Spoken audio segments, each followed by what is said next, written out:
negosyo laging may kompetisyon. Hindi na natin sila may iwasan, pero pwede natin silang gamitin para mas lumakas tayo. Okay? Sa clip na ito ay tatalakayin natin ang 6 na paraan kung paano natin naharapin ang competitor hindi bilang mga kalaban po natin, kundi bilang motibasyon para iangat ang ating negosyo. Una, baguhin ang mindset.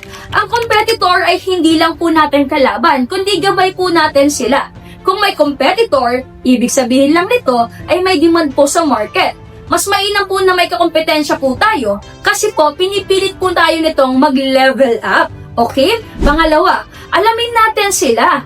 Competitive analysis. Ano ba yung mga strengths nila? Ano ang ginagawa nila? Kung may magaling ba sila sa bagay na yon, maaari mong i-adapt yung bagay na yon o pwede mo pa silang lampasan. Alright? Ano yung mga weaknesses nila? Saan sila nagkukulang? Dito, pwede ka nang pumasok at mag-offer ng mas maganda. Market position. Sino ang customer nila at bakit sila doon bumibili? Alright? Pangatlo, differentiate yourself. Hindi sapat na pareho lang kayo. Kailangan malinaw ang bentahe mo. Price, abot kaya, at mas flexible ang terms. Quality, mas matibay, mas maaasahan. Service, mas mabilis, mas personalized. Okay? Innovation, may bago kang ino-offer na wala sila. Alright? Number 4, focus sa customer relationship.